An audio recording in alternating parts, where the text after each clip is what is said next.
Today's sutta, 207, rice porridge. Rice porridge. Bhikkhus, there are these 5 benefits in rice porridge. What 5? It stills hunger, dispels thirst, settles wind, cleans out the bladder, and promotes the digestions of the remnants of undigested food. These are the 5 benefits in rice porridge. Interesting, huh? Yeah. We learn about this in another format in the Chinese Mahayana tradition. I think under the Sami Li, yeah, then we learn about this also. But in the Sami Li, we learn about this part because of what? I think it is because of our chanting. And then in the chanting is 周有实力，饶以行人. Yeah. So in the Chinese text, it talk about 10 benefits. Here it talk about 5. So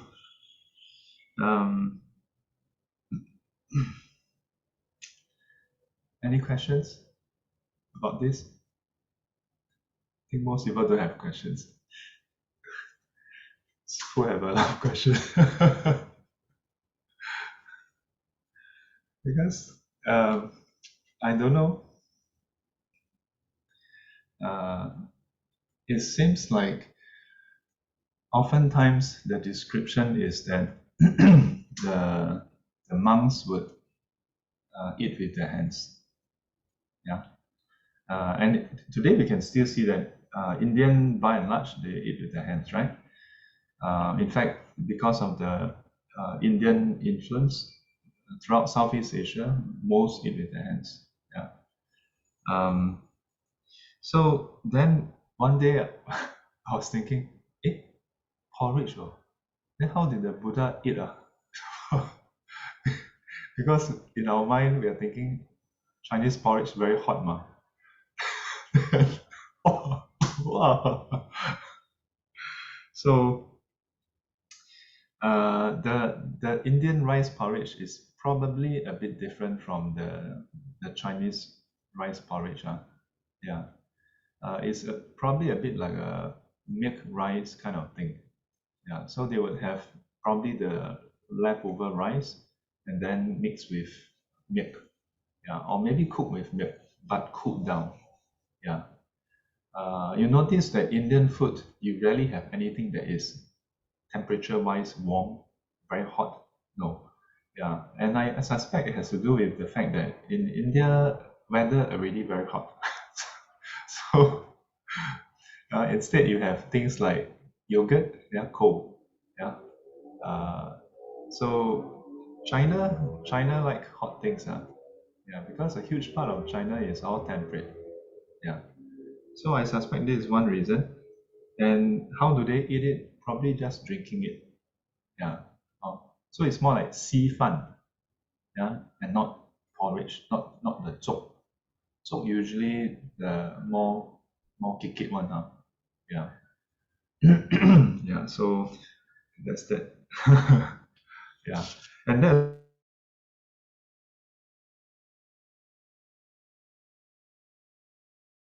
you will recall that when the Buddha before the Buddha started his practice under the Bodhi tree, he was practicing extreme asceticism, where he ate very little, down to 1 sesame seed and so on. Then one day he went to the river to wash himself, and then he almost drowned. Yeah, and then he decided to abandon the practice because he see that it's in vain. After hearing the father and son's conversation about tuning the lute, this string instrument. Yeah.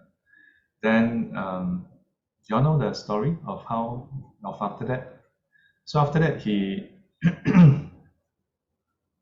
he went to the he sat at the Bodhi tree, right?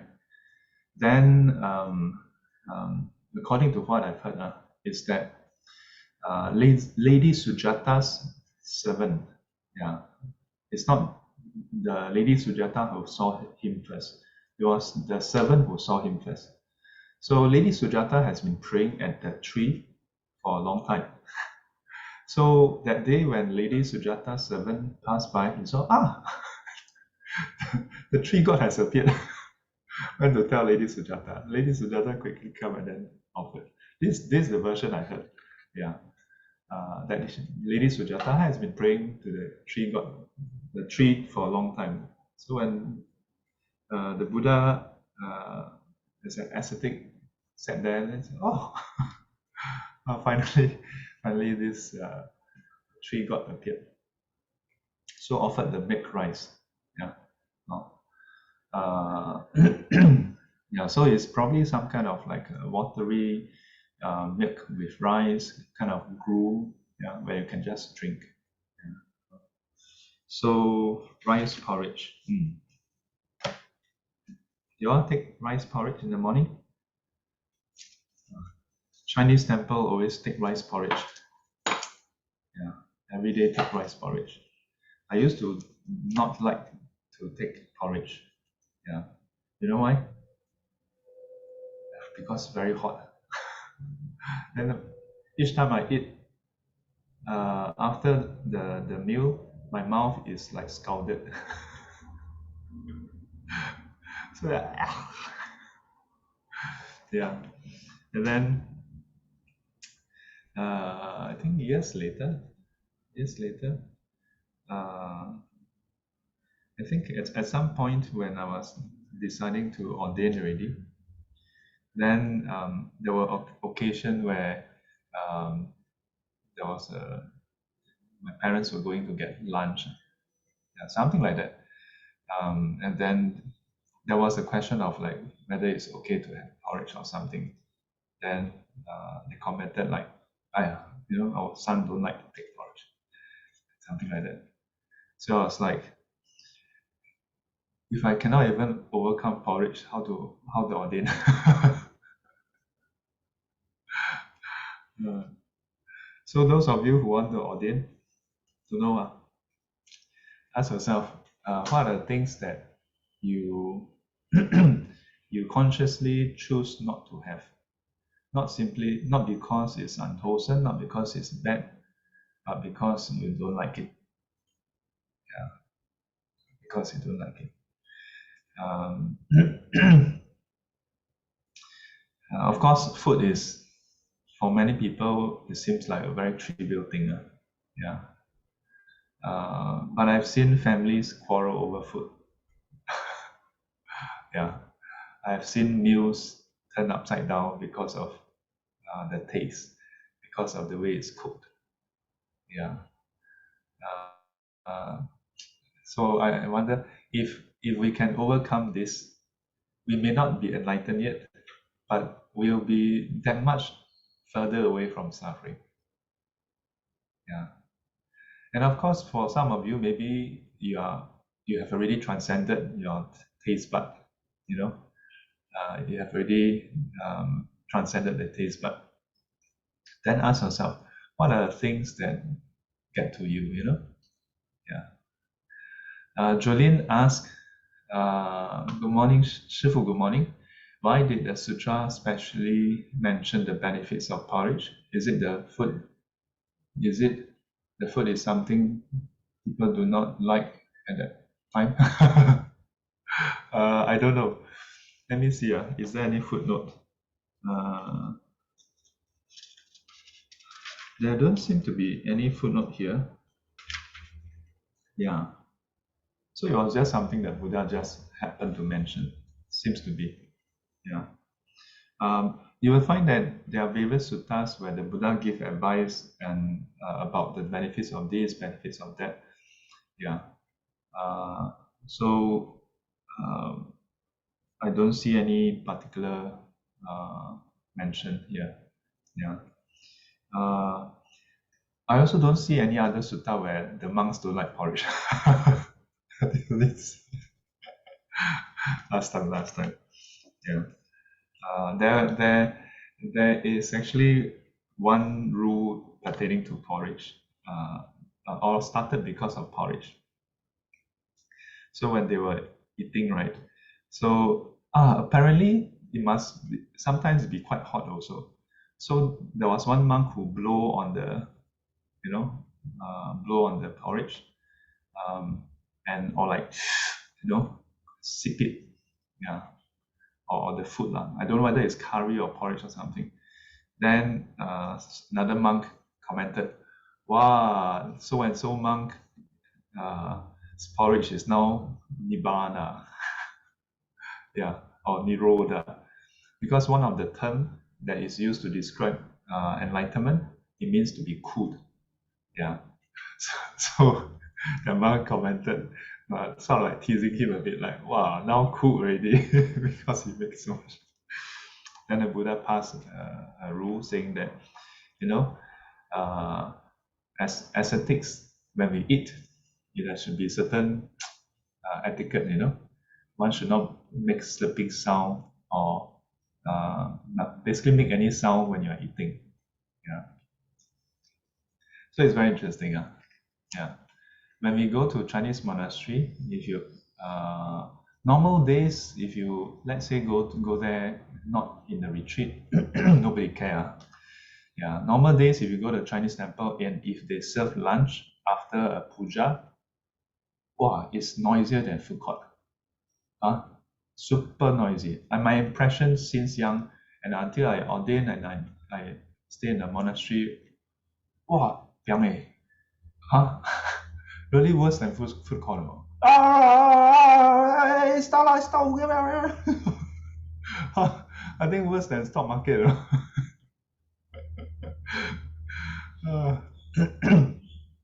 yeah, quite a quite a din, I must say, quite a din. Yeah. So, but if you were to attend a retreat, then you will find that the meals are taken in absolute silence. Prior to that, there's a prayer, and there's the offering puja, and after that, it's eaten in complete silence. Uh, so, and even when you are actually, there will be those who are on duty to do serving, to to request for more food, more dishes, or more rice, or more soup. There are specific ways to indicate.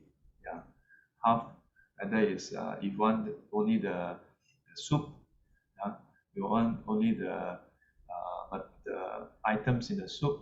You want half. You want how much? You measure with your chopstick. Only the chopstick. Don't talk. Yeah.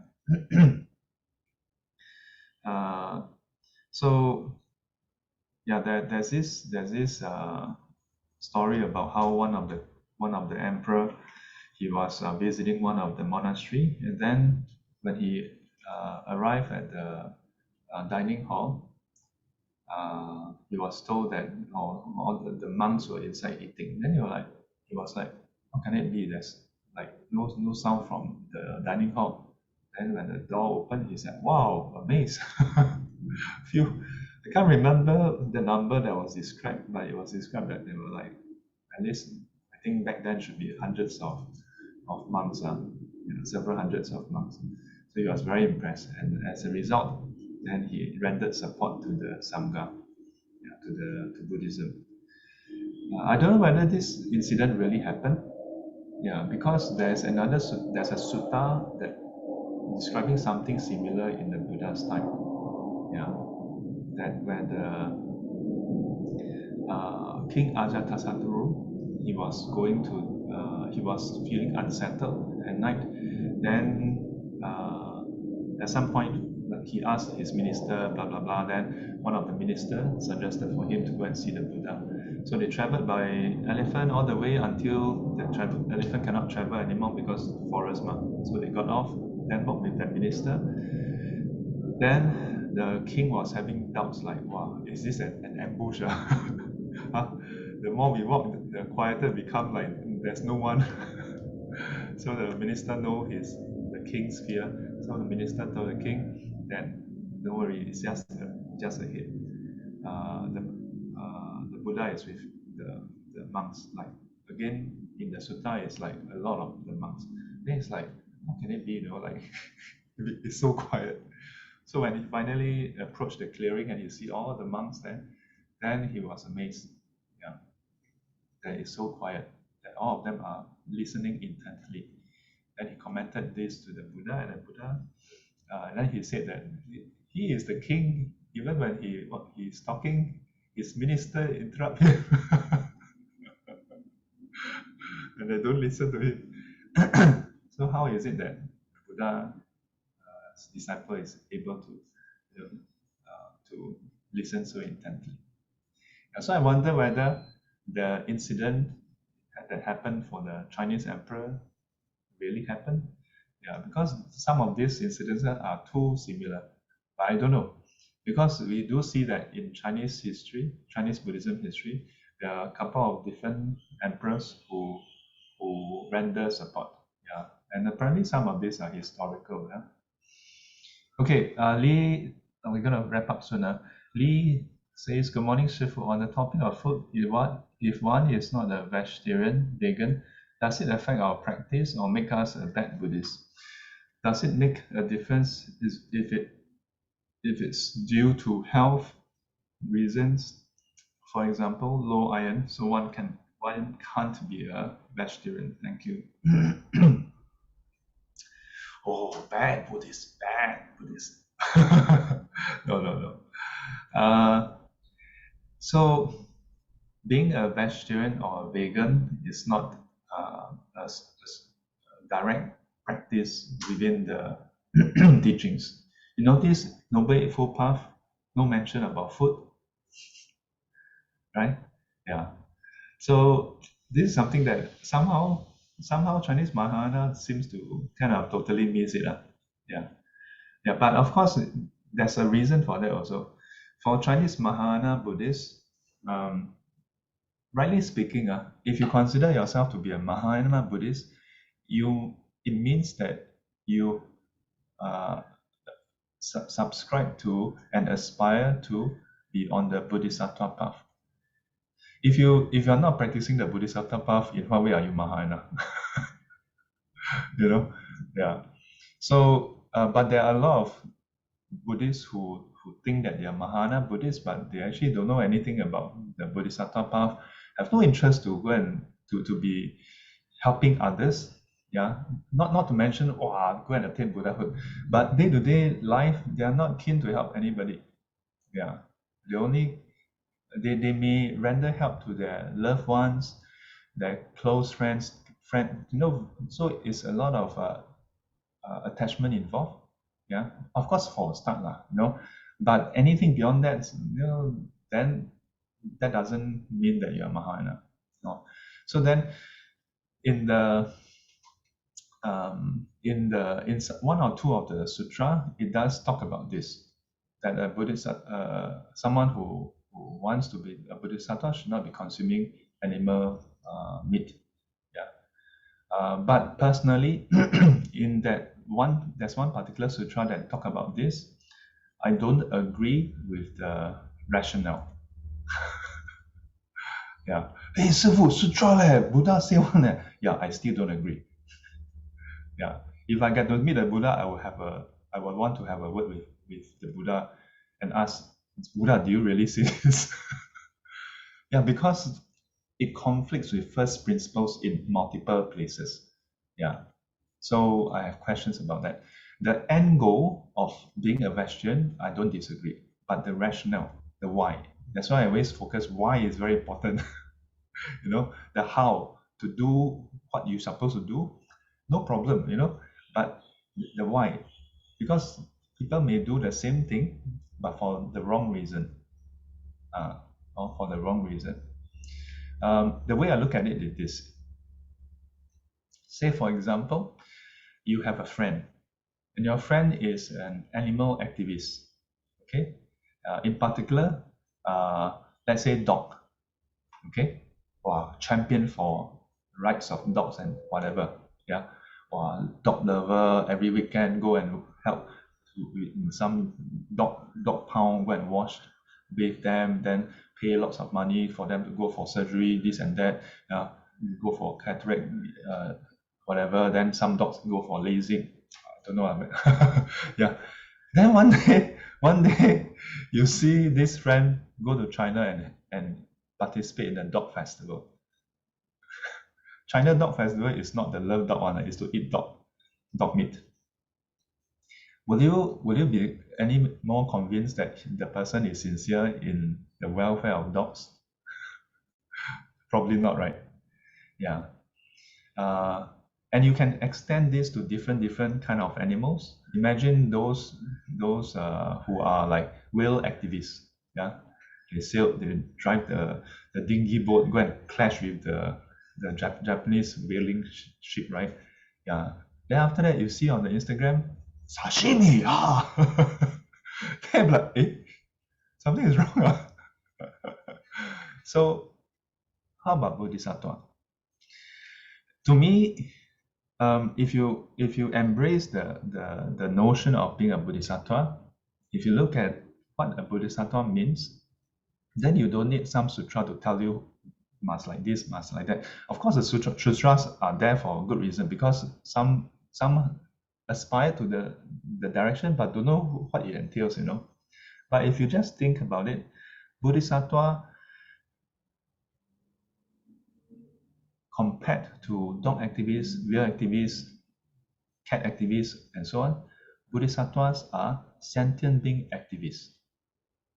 They are committed not just for this life, not just for 1 day, 2 days, one life, two lives, but they commit the entirety of their existence, their whole existence. Yeah, from life to life to life, even until they attain Buddhahood, they continue to do what? To strive for the welfare and benefit of sentient beings.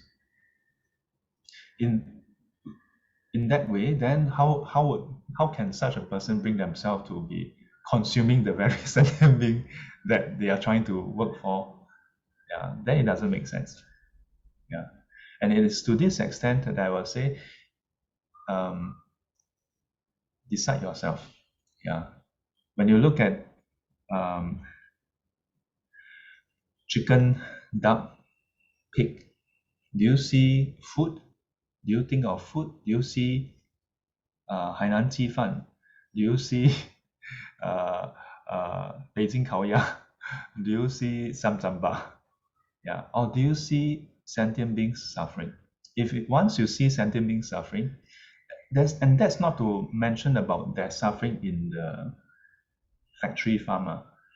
It's to say that their very existence is already wrought with suffering, and they are stuck in that state because of wrongs that they have, that the delusion, the defilements and delusion that they have. How can I bring myself to bring on more suffering for them? Because more suffering is going to cause, it's not possible that bringing more suffering for them would relieve them to become more enlightened. Yeah, ask yourself, when you're suffering already, then someone still go and bash you up. Are you going to have more frustration with life, like, wow, like that already, still people come and suffer me? You're more likely to have more defilements. So then if you appreciate to this extent, then naturally you say, I shall work towards minimizing my harm towards them. Yeah. So being a vegan or vegetarian, as far as I'm concerned, for Buddhists, works in this way. Yeah. Then it becomes a very natural thing. As to the health concern, uh, I would say, if it impedes your health, then you can ask yourself, how can you resolve it? Yeah. I have students who told me that they tried to go on vegetarian diet and doesn't seem to work out. But then later on they tried to go back to meat, but it doesn't really improve also. you know, yeah. So for some people, their body just have difficulty absorbing certain nutrients. Yeah. I would suggest this. I would suggest this. At least give yourself 3 to 6 months or a year. Make repentance, make vows. Yeah. Tell the Buddha and Bodhisattvas that you aspire to be an activist for sentient beings. And as a result, you can't see you see a conflict between being an activist for sentient beings and then eating them. But then your body is like that. You ask for help in this way. Usually I don't tell people to pray in this way, right? If there's one time you can pray and ask for help, this is the one time. Of course, in the end, still doesn't work, then okay, but you can also try taking supplement. Yeah, try taking supplements first. Okay. Be careful. Okay, last point. Lin Toy asked, "Good morning, Shifu. I remember reading somewhere the Buddha advised us to take the food as if it was medicine. So we just appreciate the food and don't have discrimination of the taste. Is it correct?" Well, so we just appreciate the food and don't have appreciate the food as medicine. Do you mean that? Yes, more or less. Yeah, yeah. So the 5 contemplation, one of them, yeah, 为了行故，正是良药，为了行故. Yeah, so that this to look at food as medicine, yeah, to cure the disease of hunger, yeah. So and don't have discrimination of the taste. Don't have attachment to the taste. Yeah. There's a difference. Very quickly. When I was young, I used to think that being a cultivator means you don't know what taste there is. Then one day it occurred to me, no, if I start to eat mindfully, I'm very aware of the taste. Yeah. And then later on, when I look at the Nikayas, it's corroborated by what the Buddha said. That the Buddha said that when the noble disciple consumes food, fine food, coarse food, hard food, soft food, staple food, non-staple food, and then the Buddha described curry, all kinds of things. He says that the noble disciple is aware of the differences, but does not become tainted by it. That's the difference. Yeah, so it's not that the Buddha and the Arahants, they eat, then after that, is it salty? Did I eat? I ate some food just now. It's not like that. Yeah, they are keenly aware. They are because they're mindful, yeah. So if they're mindful, they cannot be that mindfully not aware. Yeah, so they are aware of the taste. The difference between them and us is that we are driven by the taste. Yeah, driven by our craving for certain taste, driven by our aversion towards certain taste. Yeah. So not so much not to have discrimination, but not to have attachment over the differences in the taste. Yeah. At this point, will you still have your preference? Yeah, you will have your preference. But the challenge is, do you always have to act on your preference? Yeah. And to go and examine what is the basis for this preference. All but that momentary, temporal arising and ceasing of taste. That's all there is. Yeah. Which is insubstantial. Okay? 愿消三障诸烦恼，愿消三障诸烦恼，愿得智慧真明了，愿得智慧真明了。普愿罪障悉消除，普愿罪障悉消除，世世常行菩萨道。世世常行菩萨道。阿弥陀佛。Just a caution. So not having attachment to the food or the taste is different from if you know that taking certain food is detrimental to your health. If taking certain food causes you to become sick, like let's say if you take vegetarian food and then your health just plunge, then you should know, okay, you need to moderate your food intake. certain food you take, then it causes imbalance in the elements, then you become unwell. Yeah, start to have headache or whatever illnesses. Then you should avoid. It shouldn't be that after you eat certain food, then you have allergy, then your lips become sausage like that. Yeah. And then yet you say, oh, cannot be attached. Okay. Till we meet again, you'll be guarded and protected by the Buddha, Dharma, and the Sangha. Sadhu, sadhu, sadhu. And as always, 乖乖。 all right.